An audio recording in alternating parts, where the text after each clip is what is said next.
Mana bugun biz Amarant restoranida Black and White Party o'tkazish jarayonidamiz. Bu partiyani tashkil qilishimizdan asosiy maqsad qaysi yo'lni tanlashni bilmasdan ikkilanib yurgan qizlarimizga ozgina bo'lsa ham foydamiz tegib, manfaatli bo'lish.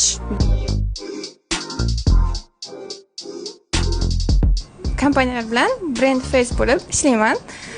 O'zim Samarqanddan keldim. Mana shu o'smirlarda muammo bo'ladi. Asosan o'sha terining yog'lanishiga. Emotsional qiz bo'lganmiz. Har narsa menga ta'sir qilaverib, o'shandan kuchli bo'lgan. Bugun sizlar bilan trendlar haqida gaplashamiz, chiroyli kiyinishlar haqida.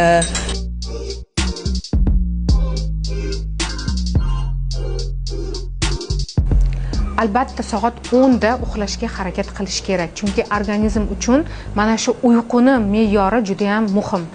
Rang tanlayotganda erinmasdan qaysi kiyim olishingizdan qat'iy nazar yuzingizlarni tagiga qo'yib tanlab olinglar. Emotsional qism doim oxirida qolishi kerak. Boshida konkretni o'zingizlarni tanishtirishingiz kerak. O'shaning uchun sahnaga chiqib hayajonlanganlar yoki bo'lmasam umuman gapira olmaganlar, o'zini to'g'ri tanishtira olmaganlar shu narsani o'rganib qo'ying.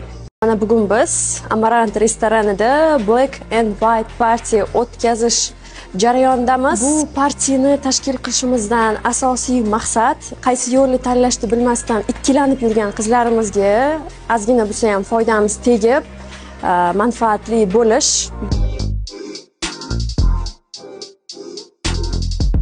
Kompaniyalar bilan brend face bo'lib ishlayman. O'zim Samarqanddan keldim. Mana shu o'smirlarda muammo bo'ladi. Asosan o'sha terining yog'lanishiga. Emotsional qiz bo'lganmiz. Har narsa menga ta'sir qilaverib, o'shandan kuchli bo'lgan. Bugun sizlar bilan trendlar haqida gaplashamiz, chiroyli kiyinishlar haqida.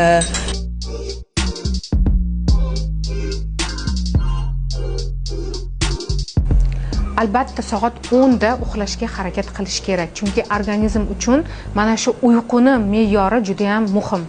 Rang tanlayotganda erinmasdan qaysi kiyim olishingizdan qat'iy nazar yuzingizlarni tagiga qo'yib tanlab olinglar. Emotsional qism doim oxirida qolishi kerak. Boshida konkretni o'zingizlarni tanishtirishingiz kerak.